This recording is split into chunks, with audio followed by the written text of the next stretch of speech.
तो दोस्तों, यह कहानी है हमारे खेत। गांव की सुबह कुछ अलग ही होती है। ठंडी हवा, चिड़ियों की चहचहाहट और दूर दूर तक फैले हरे भरे खेत। इन्हीं खेतों के बीच रहता था आरव, अपने माता पिता और दादा दादी के साथ।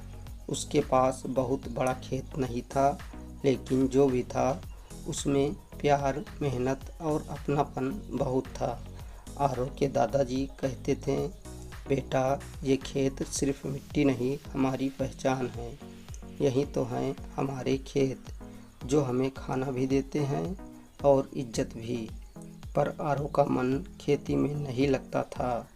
उसे लगता था कि ट्रैक्टर चलाना, मिट्टी में काम करना और दिन भर धूप में जलना कोई समझदारी की बात नहीं। वो कहता, दादाजी, मैं शहर जाकर बड़ा आदमी बनूंगा, ये खेती मेरे बस की बात नहीं। दादाजी मुस्कुराते और सिर पर हाथ फेरते, कोई बात नहीं बेटा, सपना देखना अच्छा है, लेकिन अपनी ज़मीन को कभी मत भूलना। समय बीतता गया। आरव पढ़ाई के लिए शहर चला गया। वहाँ की चकाचौंध, ऊंची इमारतें, एसी ऑफिस और चमचमाती गाड़ियाँ उसे बहुत पसंद आई। उसने वहीं नौकरी कर ली और खेती को पीछे छोड़ दिया। इधर गांव में दादाजी बूढ़े हो चले थे।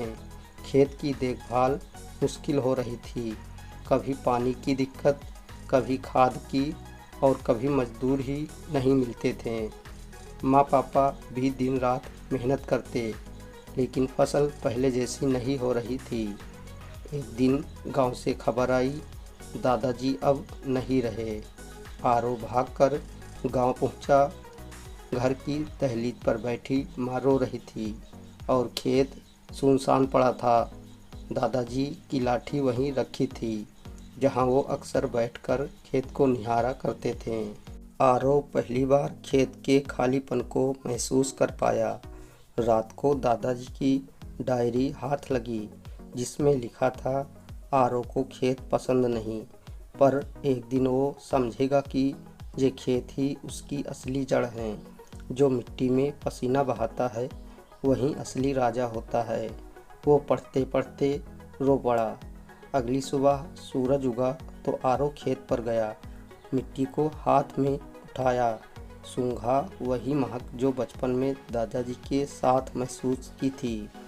उस दिन आरव ने फैसला किया, मैं खेती को नहीं छोड़ूंगा और इसे बदलूंगा। शहर से लौटकर उसने नई तकनीक सीखी, ड्रिप सिंचाई, जैविक खाद, मोबाइल ऐप से मौसम की जानकारी। उसने पुराने खेत को नए तरीके से संवारा। धीरे धीरे खेत फिर से मुस्कुराने लगे, फसल लहलहाने लगी और गांव के लोग हैरान रह गए।